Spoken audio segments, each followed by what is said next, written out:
Mes débatteurs aujourd'hui dans Smartech s'appellent Tariq Krim. Tariq Krim, le fondateur de Cybernetica. Bonjour Tariq. Bonjour.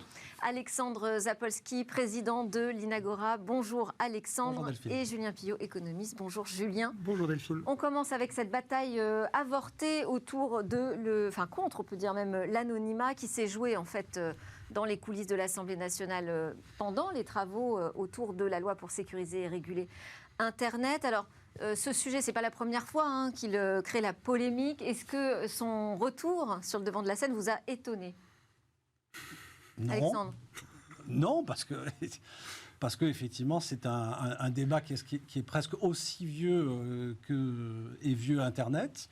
Non, mais donc, on avait l'impression que ça y est, on avait refermé le sujet, que finalement, on s'était quand même tous entendus pour dire que l'anonymat n'existe pas, en fait, sur Internet. Donc pourquoi, à chaque fois, faut-il le rappeler ? Mais parce que la pression qui existe sur les réseaux sociaux, elle est de plus en plus importante. Et donc les politiques eux-mêmes, qui sont très sensibles à ce qui se passe en fait sur les réseaux sociaux, s'emparent en fait de ce sujet-là. Parce que c'est quelque chose qui touche du doigt. Je dis souvent d'ailleurs que si les politiques passaient plus souvent par les passages aux frontières aux aéroports, ça ferait très longtemps qu'on aurait résolu le passage aux frontières aux aéroports. Mais comme eux, ils bypassent ça, ils ne sont pas confrontés en fait à cette réalité-là. Mais pour le coup, ils sont confrontés à la réalité du côté ensanglanté des réseaux sociaux. Et donc, naturellement, ils cherchent en fait des parades, ils cherchent en fait des solutions.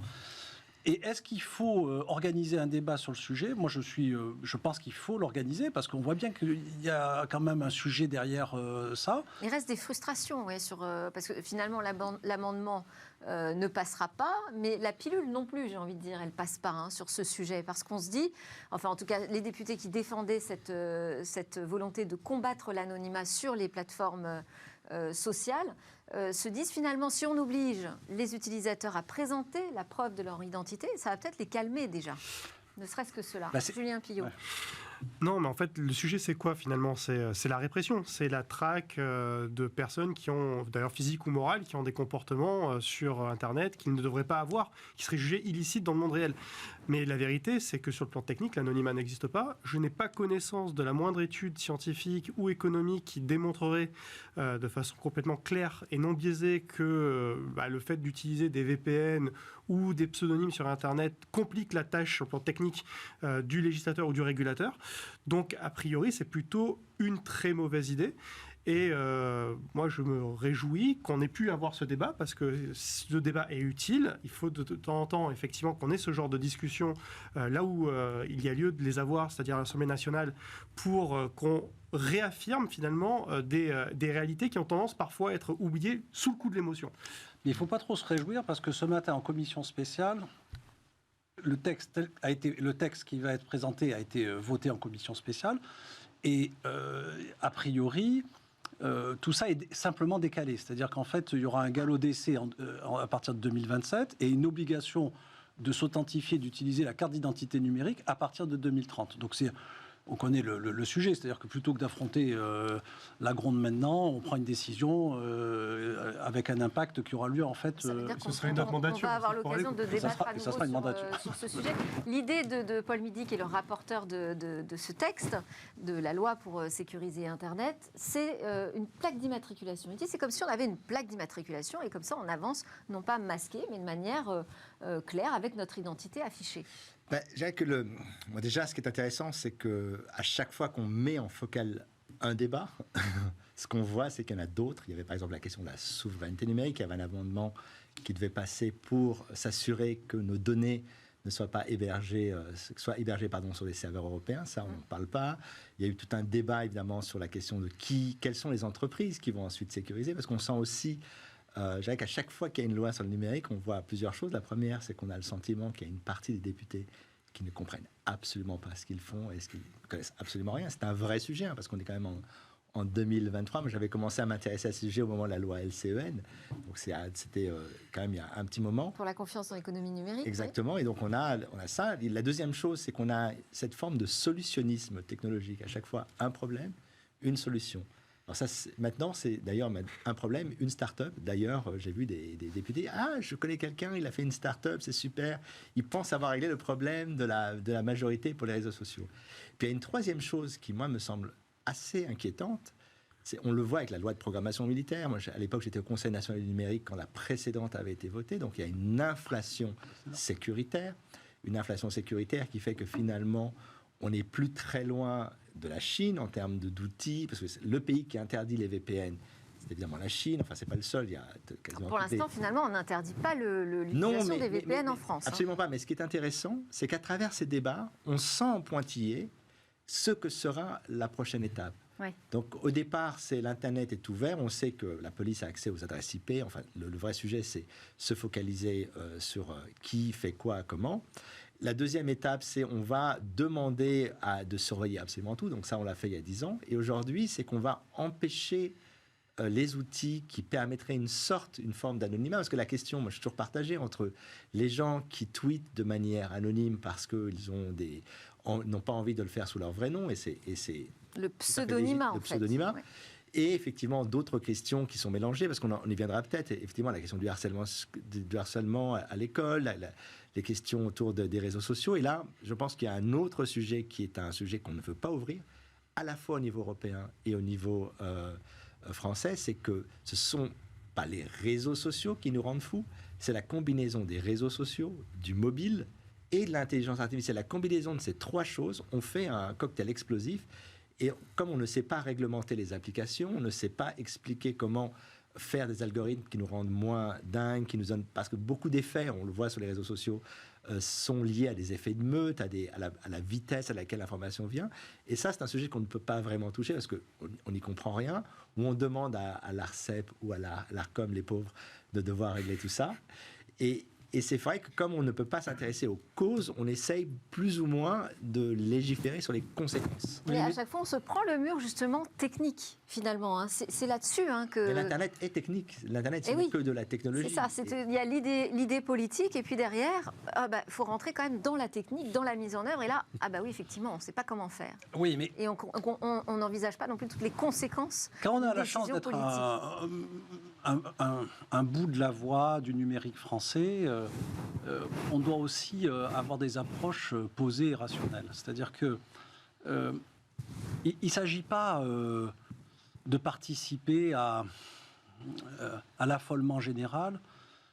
La France est une démocratie, il n'y a aucun doute en fait par rapport à ça. Tout le monde peut dire ce qu'il veut, souvent on peut dire même plus que ce qui normalement est autorisé. Donc, et les contraintes en termes de liberté d'expression en France, elles sont extrêmement basses. Et tous les gens qui se plaignent du manque de démocratie en France, le simple fait qu'ils puissent s'en plaindre montre bien que la liberté de parole, elle existe. Oui.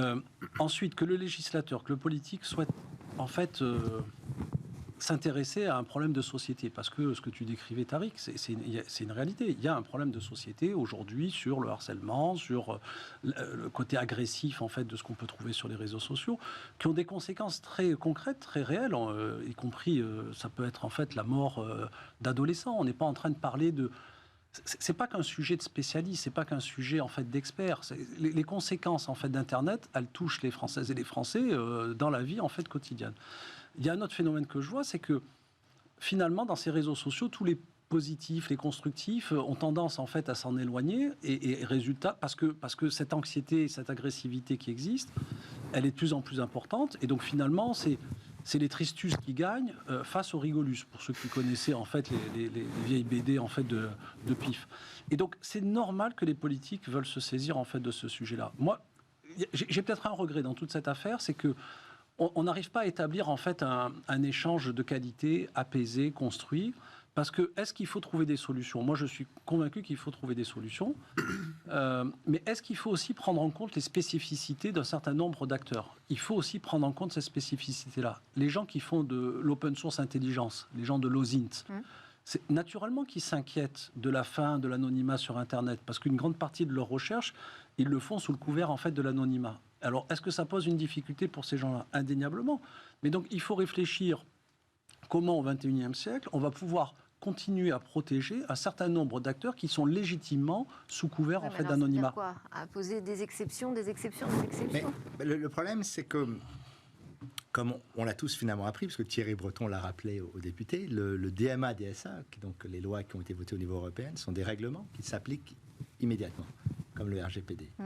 Et donc, les sujets dont se sont saisis ces députés, et je pense que le ministre du numérique, Jean-Noël Barrot, a pris un risque, c'est un peu son baptême du feu, et c'est vrai que comme on est aussi dans une situation, on va dire, à l'Assemblée nationale qui est plutôt explosive, c'est difficile d'avoir des arguments sensés sur des sujets aussi importants que les retraites, la sécurité sociale et autres. On sent que on a voulu aller au-delà de ce que l'Europe, qui a quand même bien travaillé, qui a quand même produit énormément, qui a rencontré énormément de spécialistes, et qui a dit aujourd'hui, dans l'état de l'art, de ce que l'on peut faire, dans l'action, voilà ce qu'on a, DMA et DSA. Il y a des choses qu'on aurait pu améliorer, des choses qu'on aurait pu, évidemment. Là, en fait, j'ai l'impression qu'on a ouvert des sujets qui sont, d'un point de vue médiatique, évidemment, toujours importants. Il y a toujours des histoires, l'accès aux sites porno, l'accès effectivement aux réseaux sociaux, le bannissement. Donc, on utilise des termes qui sont quand même assez durs. Sauf que quand on rentre dans la pratique et d'un point de vue très concret, quand on a déjà un acteur, à savoir Elon Musk, qui ne suit pas du tout les réglementations et qui, en gros, explique qu'il n'en a rien à faire de ce que l'on va faire, il faut aussi, et c'est le rôle du politique, de s'ancrer dans une réalité. Il y a la réalité technique, mais il y a aussi la réalité du fait que tout ça est un ensemble d'équilibres. Si on les bouge un petit peu trop, par exemple, on parlait tout à l'heure du cloud. Vous nous dites, appliquons déjà les directives européennes, en fait. Enfin, le règlement européen, adaptons-nous à ce règlement, ce sera déjà pas mal. Ça ne suffira pas. Ouais. Oui, c'est ça. Ça ne suffira pas parce que tout à l'heure, Tariq l'a dit très justement, il y a la question de qu'est-ce qu'on essaie de corriger. Et tant qu'on restera sur un niveau d'action qui se contentera de regarder les conséquences plutôt que de traiter les causes, on n'y parviendra pas. Derrière les causes, en fait, c'est un économiste qui vous parle, mais il y a des modèles économiques. Et les modèles économiques aujourd'hui du web, c'est quoi ? C'est générer de l'attention. C'est générer de l'engagement et conserver cet engagement le plus longtemps possible, parce que tant que vous êtes engagé, vous produisez de la donnée, ces données ont de la valeur, et tant que vous produisez de la donnée sur l'endroit X, vous ne la produisez pas sur l'endroit Y. Donc en plus de ça, ça vous renforce vous au détriment de vos concurrents. Et finalement, tous les algorithmes dont parlait Tariq tout à l'heure sont entraînés pour générer cet engagement et pour faire de la rétention de cet engagement. Et donc derrière, il se trouve que les contenus les plus discutables, les plus polémiques et parfois les plus illicites sur Internet génèrent plus d'engagement en moyenne que les autres contenus. Donc à la sortie, on se retrouve à déplorer de façon extrêmement régulière sur ce plateau d'ailleurs. Alors que c'est une évidence. Alors que ce n'est qu'une évidence. Et tant qu'on n'aura pas revu les modèles économiques, si tant est qu'on soit capable de le faire sur le plan technique... C'est quand même en train de changer ça, justement, avec les nouvelles régulations, les obligations, ne serait-ce que du RGPD. On voit bien que les mouvements existent là dans les réseaux sociaux. Sur la plateforme X, par exemple, eh bien, désormais, il y a des services payants. On voit arriver le retour du payant quand même. Oui, non, parce qu'en fait, ce qui est fascinant avec l'arrivée de l'intelligence artificielle, c'est donc l'arrivée de la simulation. On est capable aujourd'hui de simuler, de compresser le monde et de le simuler de manière totalement informatique. Et ce que le RGPD dit, c'est qu'on n'a pas le droit de récupérer les données personnelles pour faire ce genre de manipulation. Mais imaginons aujourd'hui qu'on crée une simulation du monde, ce que Facebook, ce que la plupart des acteurs ont, une simulation qui est finalement une simulation une copie numérique du monde dans laquelle on fait travailler les algorithmes qui sont en plus devenus de plus en plus intelligents, puisque désormais avec les derniers progrès dans l'IA, on est capable d'avoir des modèles très affinés. Désormais, on utilise ces simulations et donc on sort du monde réel. Et donc ce qui est fascinant, c'est qu'il y aura toujours un avantage technique aux grandes plateformes, puisque là on l'a appris il n'y a pas longtemps. Par exemple, Facebook a un score entre 0 et 1 qui définit notre obédience politique. 0, on est très progressiste, et 1, on est conservateur. Et ce qu'on découvre, c'est qu'en fait, on ne vit plus dans ce qu'on appelait des bulles de filtre. Ça, c'est un terme, à mon avis, qui n'est plus réel. On est dans des chambres d'écho. Et donc, quand on est quelqu'un qui est plutôt, on va dire, modéré, ce qu'on a envie, on est capable d'être face à des opinions divergentes, tant qu'évidemment, elles ne sont pas totalement folles. Et on est capable, ensemble, autour de cette table, de pouvoir discuter. Mais dès qu'on a été, d'une certaine manière, radicalisé à des extrêmes, avoir accès à des contenus qui sont l'inverse de ce que l'on veut est devenu impossible. On l'a vu avec le Covid, on l'a vu avec tout ce qui se passe. Et donc, d'une certaine manière, les plateformes jouent avec ça pour justement stimuler certaines personnes qui, on va dire, ont le sang chaud sur Twitter et qui sont capables, X, j'ai toujours du mal, de réagir au quart de tour parce qu'on sait que ça va générer des choses et que finalement, ces conversations toxiques, c'est un peu comme quand on a des fuites de pétrole, elles vont après contaminer le reste. Et donc c'est vrai que ça pose un problème auquel, à mon avis, le législateur est totalement incapable de... Alors, ça permet d'enchaîner sur le deuxième sujet, le sujet de la création de ce comité interministériel sur l'IA générative. Ça vous semble intéressant? Vous l'avez appelé de vos voeux. Vous dites, tiens, enfin, ça y est, le politique va pouvoir faire son acculturation, son éducation sur ces sujets de l'IA et des algorithmes. Julien? Ma première réaction est évidemment une réaction positive. Je pense que ça va dans le bon sens. On en avait besoin. J'ai quand même deux, trois points de surveillance quand même, malgré tout. Je trouve que ce comité de surveillance, il n'est pas forcément... C'est pas surveillance. Oui. Consultatif. Consultatif. Il n'est pas forcément très pluriel. C'est-à-dire dans sa composition? J'aurais aimé qu'il y ait un peu plus de pluridisciplinarité, j'aurais aimé qu'il y ait un peu plus de place pour l'économie. Bon. Il y a quand même à Gion, enfin, il y a un économiste... Pour les artistes, par exemple. J'aurais voulu qu'il y ait un peu plus d'universitaires, j'aurais voulu qu'il y ait un peu plus d'artistes, j'aurais voulu qu'il y ait un peu plus de représentation, finalement, de l'ensemble des corps de métier qui peuvent avoir soit une expertise à donner sur la recherche fondamentale, soit sur les conséquences économiques ou les conséquences métiers très concrètes. Et là, je trouve que je reste un tout petit peu sur la fin. Et puis ensuite, il y a la question de la temporalité que l'on donne à ce comité. 6 mois pour rendre un rapport vu le pluralisme et la complexité des sujets finalement qu'il y a à traiter. Je trouve que c'est extrêmement court. Voilà. Oui. Après, on nous dit aussi qu'il va y avoir d'autres comités qui vont se créer sur des sujets spécifiques, notamment du côté de la culture. On va peut-être y avoir des batailles, d'ailleurs, entre les ministères. On a un problème clair, c'est qu'on a, moi qui étais au Conseil national du numérique, il y a eu des moments où je me suis posé la question à quoi ça sert vraiment. Il y a un comité d'éthique de l'intelligence artificielle qui existe déjà, il y a un autre comité, il y a le comité de la Poste, enfin, il y a une dizaine de comités. Et d'une certaine manière, je pense que effectivement, tout le monde perçoit que l'intelligence artificielle générative a un potentiel de changer pas mal de choses, en bien et en mal. Elle a la possibilité de créer de nouveaux acteurs économiques. Elle a aussi la possibilité de détruire des acteurs économiques, notamment en France, dans le domaine de la culture. Et c'est vrai que pour l'instant, ce que je trouve dommage, c'est que ce comité, où quasiment tous les gens sont légitimes, moi j'étais d'ailleurs persuadé que tu serais dans le comité, parce que tu représentes l'aspect open source. Merci. Que malgré cette légitimité, je sens qu'il y a aussi quand même un grand questionnement, c'est que l'État a du mal ou projette l'idée qu'ils vont organiser des forces technologiques, alors qu'en fait, elles ne font que les suivre. Et pour moi, la chose qui est très importante par rapport à ça, et c'était vrai également avec le cloud, c'est vrai avec l'ensemble des technologies, c'est qu'on va être dans un environnement où il y aura des petits acteurs, des acteurs de taille moyenne et les géants.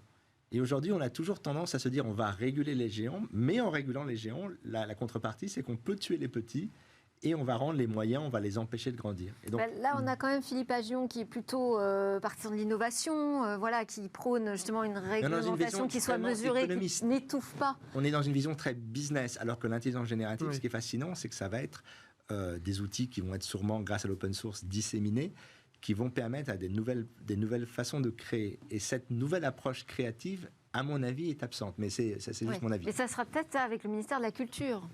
Peut-être, ouais. Bon, mais on a un comité parallèle. Et si on était plus positif autour de cette table, on devrait lancer un mouvement qui serait un mouvement à la fois pour être plus positif et plus constructif. Réjouissons-nous. Le président de la République, au mois de juin dernier, à l'occasion de Vivatech, fait un discours fondateur. Il prend 2 heures pour notamment parler du sujet de l'intelligence artificielle. Et il exprime très clairement, je vous invite à relire et réentendre en fait ce discours-là. La France supporte l'open source, la France aime l'open source. Est-ce qu'on peut avoir, dans le domaine de l'IA, est-ce qu'on peut avoir ailleurs dans le monde une prise de position qui soit aussi claire? Je ne crois pas. Le président de la République... Les États-Unis quand même. Non. La Chine. Non. Mais non, moi j'étais en fait à Munich au DLD. Là sur ce comité, il n'y a pas de représentant de l'open source. Je vais y revenir. Non mais il y a les gens de Mistral. Non, vous êtes dur. J'étais au DLD AI Summit à Munich avec nos homologues en fait européens. Tout le monde m'a parlé du discours du président de la République, mais tout le monde. Et en demandant en fait une chose qui était de dire mais dans quelle mesure il peut prendre un leadership au niveau européen pour faire bouger l'Europe et pour aussi faire bouger nos pays. C'est comme ça aujourd'hui que la France est perçue comme un chef de file au niveau européen sur les sujets open source et intelligence artificielle. Intelligence artificielle. Bien, oui, je précise bien.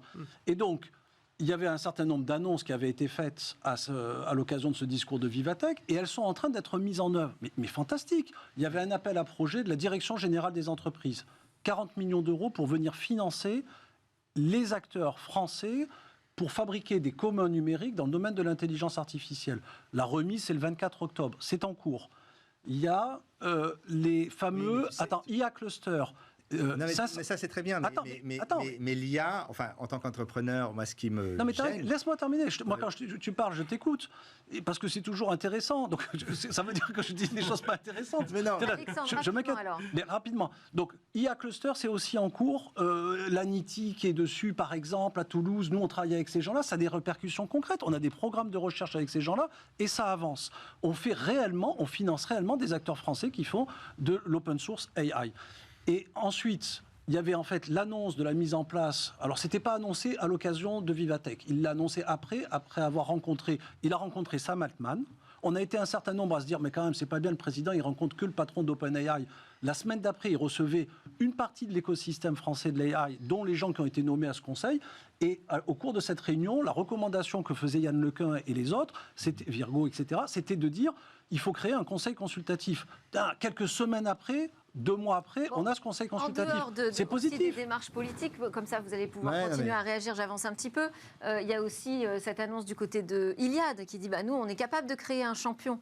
Il y a une dynamique qui est en cours. Voilà, un laboratoire de recherche. Un peu plus que ça, oui, bien sûr. C'est qu'en fait, c'est vrai que l'IA, depuis 2018, c'est un des rares domaines dans lequel ce gouvernement, sur la technologie, a été cohérent à la fois sur le message, sur l'exécution en termes de fonds.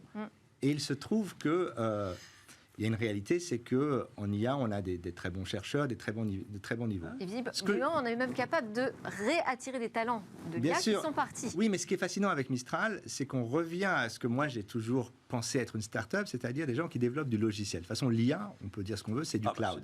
C'est du logiciel.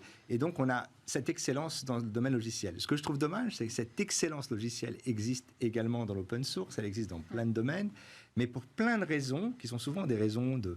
on sent que les très très grandes écoles, en fait, dominent l'IA, et donc il y a quand même un tropisme aussi... parce que l'IA, c'est des maths. Ouais. Pas que, c'est aussi de l'informatique, c'est de la physique, c'est plein de choses. Mais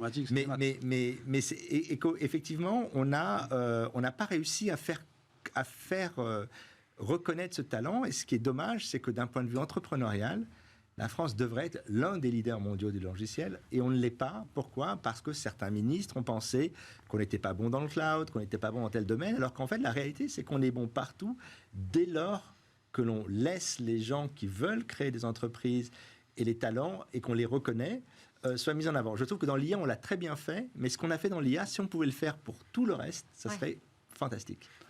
La seule crainte que j'ai, c'est qu'on se trompe d'échelle, en fait. Il nous reste 4 minutes, mais juste on va zapper un des sujets. On se trompe peut-être d'échelle parce que j'ai peur qu'on fasse un sujet national, quelque chose qui devrait être traité au niveau européen, ne serait-ce que pour qu'on puisse avoir un mot à jouer et un mot à dire dans cette course à l'armement. Oui. Voilà, j'ai peur qu'on arrive sur un champ de bataille avec un autre tunnel face à des bazookas en face de nous. C'est l'idée de la locomotive, il faut une locomotive. Il en faudrait même plusieurs. Alors, au niveau européen, ou voire même au niveau international. Moi, je reviens tout juste de New York. Oui. J'ai eu la chance de participer. Alors, c'est quoi cette histoire de AI for Humanity là J'ai été invité. Qu'est-ce qu'il en sort de cette place qu'on va accorder à l'IA dans la société ? J'ai été invité cet été par le Tech Envoy. Je ne savais pas ce que c'était. Le Tech Envoy, c'est le représentant spécial du secrétaire général des Nations Unies, M. Guterres. Et donc, il y a un monsieur Almandeb-Gil, qui s'occupe des grands sujets technologiques pour la planète. Et donc, il a décidé cette année d'organiser son événement autour de ce thème AI for Humanity. Et donc, il m'a sollicité pour que je vienne parler d'Open Source AI. Qui était le titre de la conférence du président de la République sur l'IA en 2018. Exactement. Donc, comme quoi, il est assez précurseur. Et donc, cette parole-là, elle était attendue. Et donc, bon, pour faire court, moi, il y a 3 grands sujets que j'aurais aimé en fait pouvoir évoquer. Le premier, c'est que je suis absolument convaincu qu'il faut qu'on développe des grands communs d'infrastructures numériques. Parce qu'il n'y a pas d'IA sans calcul, et donc il y a besoin en fait de permettre aux développeurs open source d'accéder en fait à ces grands communs d'infrastructures numériques. Niel. Oui. Ce que fait Xavier Niel, il le fait pour les startups. Non, c'est ce que fait Exascale, le Gency en France, qui sont des gens en fait formidables mais on a fait l'Exascale, il faut dès à présent en France et en Europe faire le Zetascale. Et au niveau des Nations Unies, le message que moi je leur passe, c'est vous avez en fait des moyens qui sont très importants, vous gérez en fait la faim dans le monde, etc. Gérez l'intelligence dans le monde et permettez-nous de construire en fait des IA génératives open source en nous donnant les moyens. Il reste 2 minutes, ça veut dire qu'on ne parlera pas des autres actualités, les nouveautés autour de Meta. De Meta, non mais c'est pas grave, il y en aura encore des... Juste, on en parlera une prochaine fois, mais quand même, Meta accélère aussi beaucoup dans l'IA, avec un modèle un peu différent quand même de ce que fait OpenAI. Oui, Tariq et puis Julien, parce que... Oui, je voudrais juste modérer l'idée d'une vision globaliste, qui a toujours été une vision qui m'a fasciné, mais qui se heurte aujourd'hui à la réalité, c'est qu'on est dans une déglobalisation numérique. Aujourd'hui, l'accès aux puces est limité en Chine, qui a une bataille militaire. On dit toujours les budgets d'IA des États-Unis et de la Chine sont gigantesques. Mais il suffit de regarder les budgets militaires de ces deux pays. L'Europe n'a pas de budget militaire. C'est normal qu'elle ait finalement mis quelques cacahuètes sur le sujet. La France a la chance, avec des modèles comme Mistral, on verra ce que ça donne, de se dire avec moins de capacité de calcul, on peut faire des modèles équivalents à ce que font OpenAI. On verra. Mais fondamentalement, le problème, c'est qu'on est aussi dans un monde où ces technologies vont être utilisées sur les réseaux sociaux pour la désinformation, avec des technologies de type Midjourney pour changer les élections. Il ne faut pas oublier que l'année prochaine, on a des élections un peu partout. Il reste 30 secondes pour Julien. Un mot de conclusion, Julien, Juste pour sur notre discussion sur l'IA, peut-être. Non, mais pour répondre à Alexandre, tout simplement, moi aussi, j'appelle de mes souhaits la création de communs numériques. On a une doctrine, d'ailleurs, juridique qui le permet, en fait, qui donne sens à tout ça, qui s'appelle la théorie des facilités essentielles. Le seul truc, c'est que les facilités essentielles dont on connaît l'existence aujourd'hui sont toutes l'émanation finalement de puissances publiques qui avaient la possibilité de les mettre en place, de les financer, de les penser et de les mettre en œuvre et de les opérer pendant très longtemps. Absolument. Si on devait faire des communs numériques, il faudrait qu'on ait une gouvernance internationale autour de ces communs. Et aujourd'hui, on a trop d'intérêts divergents, à mon sens, pour qu'on y parvienne. Mais j'appelle ça de mes souhaits également.